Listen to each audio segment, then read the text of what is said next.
Hello दोस्तों, आप सभी का स्वागत है हमारे यूट्यूब चैनल पे। मैं आज आप सभी को एक कार एम्पलीफायर रिपेयर करना सिखाऊंगा, जिससे कि आप घर पे ही एक कार एम्पलीफायर को रिपेयर कर सकते हैं, वो भी आसान तरीके से।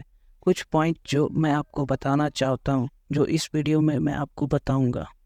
ये हमारे पास एक कार की एम्पलीफायर है, जिस पे प्रॉब्लम है कि साउंड बढ़ाने पर बंद हो जाता है और आवाज़ फट कर आती है। तो अब हम इसे ठीक करेंगे और आपको भी बताएंगे कि इसे ठीक कैसे किया जा सकता है। इस पे बहुत से रीजन्स हो सकते हैं जिससे आवाज़ फटती है। पहले तो इसके लिए आपके पास एक डिजिटल मल्टीमीटर होना चाहिए। कोई भी डिजिटल मल्टीमीटर का इस्तेमाल आप कर सकते हैं इसे चेक करने के लिए। अब हम एम्पलीफायर को ओपन कर लेंगे, जिससे कि हम इसके पूरे सर्किट को अच्छे से समझ सकें और चेक कर सकें। और इसे चेक करने के लिए ये हमारे पास एक 12 वोल्ट की पावर सप्लाई है। अब हम इसे पावर देंगे और देखेंगे कि पहले एम्पलीफायर ऑन है या फिर ऑफ। अगर एम्पलीफायर तो ऑन है, पर अब देखते हैं इस पर प्रॉब्लम ये क्यों आ रही है और किस वजह से आ रही है। एम्पलीफायर में ये दो वायर, जो ये पहला वायर है ये और ये वाला माइनस है, प्लस है। और अब हम इन दोनों वायर्स को जोड़कर इस एम्पलीफायर में पावर देंगे कि एम्पलीफायर ऑन होता है कि नहीं। एम्पलीफायर तो ऑन हो गया। अब हम इसे अच्छी तरह से चेक करेंगे। अब हम मीटर को डीसी 20 वोल्ट में सेट करेंगे और चेक करेंगे कि इसके पावर आईसी यानी रेगुलेटर आईसी ठीक है कि नहीं। इसके लिए आपको मल्टीमीटर के प्रोब, माइनस प्रोब को हीट सिंक में और प्लस प्रोब को इसके आउटपुट सेक्शन पे रखना है, जिससे आपको पता चलेगा आउटपुट पे कितना पावर आउट हो रहा है। इस पे रेगुलेटर आईसी लगा हुआ है 7805, जिससे 5 वोल्ट आउट होता है कार्ड के लिए। कार्ड पे भी अगर पावर कम जाए तो ये प्रॉब्लम साउंड की हो सकती है। जैसा कि मैं चेक कर रहा हूँ, आईसी तो ठीक है। अब हम पूरे सर्किट को अच्छे से चेक करेंगे। सबसे पहले हम इसके सबसे मेन कैपेसिटर को चेक करेंगे कि ये कमज़ोर या वीक तो नहीं है, जिसमें से होकर पूरे एम्पलीफायर में पावर सप्लाई जाता है। अगर ये कमज़ोर होगा तो भी ये साउंड की प्रॉब्लम हो सकती है। बहुत बार देखा गया कि अगर कैपेसिटर कमज़ोर हो तो बेस फटने लगती है या फिर आवाज़ फटी फटी आती है। तो देखते हैं क्या होता है। यानी कैपेसिटर को देखा, पावर तो ठीक है, पर अब हम इसके ब्लूटूथ कार्ड पर सप्लाई चेक करेंगे और देखेंगे कि 5 वोल्ट सप्लाई ठीक है कि नहीं। यहाँ पे अगर हमें पावर का कम मिलेगी तो भी पावर सप्लाई कम मिलेगी तो भी ये चलते चलते बंद होने की समस्या या फिर साउंड की समस्या हो सकती है कि ये कार्ड से हो। कार्ड में भी तो कोई प्रॉब्लम फिलहाल है नहीं, कार्ड ठीक है। अब हम इसके वॉल्यूम और ट्रेबल और बेस के ट्रैक्स को अच्छे से चेक करेंगे।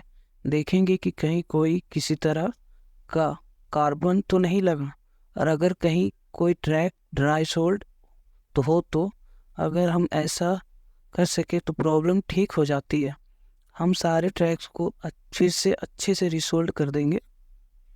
मैंने इसके पूरे ट्रैक को अच्छे से रिसोल्ड कर दिया है। और अब हम इसके परमानेंट सॉल्यूशन के बारे में आपको बताते हैं, या फिर मैं जो करूँगा इसमें परमानेंट सॉल्यूशन। अब हम इसके परमानेंट सॉल्यूशन के लिए क्या कर सकते हैं, तो मैं इसमें लगाऊंगा एक कैपेसिटर, जो कि है 3300 यूएफ 25 वोल्ट पे। एक कैपेसिटर जिससे बेस फटने नहीं देगा ये, जो कि होगा 3300 यूएफ 25 वोल्ट का एक कैपेसिटर, जो इसके बेस को कभी फटने नहीं देगा और साउंड की किसी तरह की प्रॉब्लम को होने नहीं देगा। और मैं इस कैपेसिटर को निकाल लेता हूँ सर्किट से, ताकि हम इसमें नया कैपेसिटर डाल सकें। और मैं इसके लिए एक डिसोल्डिंग विक का इस्तेमाल करूँगा, जिससे कि कोई ट्रैक टूटे ना।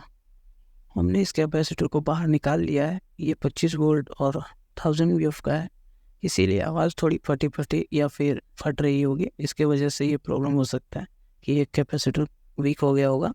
तो अब हम इसकी जगह पे ये नए कैपेसिटर को डाल देते हैं और इसे सोल्ड कर देते हैं। मैंने नए कैपेसिटर को सोल्ड कर दिया है और इसके लेग्स को भी मैं काट देता हूँ। और इसे पावर देके हम इसे चेक करते हैं कि ये कैसा परफॉर्मेंस है इस एम्पलीफायर का। इसमें जो प्रॉब्लम आ रही थी वो प्रॉब्लम ठीक हुई कि नहीं।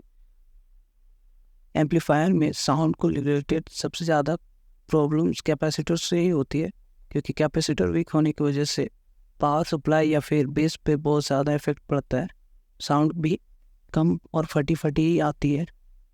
जैसा कि मैं देख पा रहा हूँ कि इसमें जो प्रॉब्लम थी वो ठीक हो गई है और ये ठीक काम कर रहा है, इसका कार्ड भी ठीक काम कर रहा है। और अब हम इसे फिर से पैक करके और फिर से टेस्टिंग करते हैं कि ये और भी अच्छे से इसका इस्तेमाल हम कैसे कर सकते हैं। अगर आपने ये पूरी वीडियो पूरा देखा होगा तो आप ज़रूर इस प्रॉब्लम को ठीक करना सीख जाएंगे। और भी ऐसे वीडियोस को देखने के लिए हमारे चैनल को सब्सक्राइब और लाइक जरूर करें। हम फिर मिलेंगे एक नई वीडियो में और एक नई जानकारी के साथ, जिससे कि आप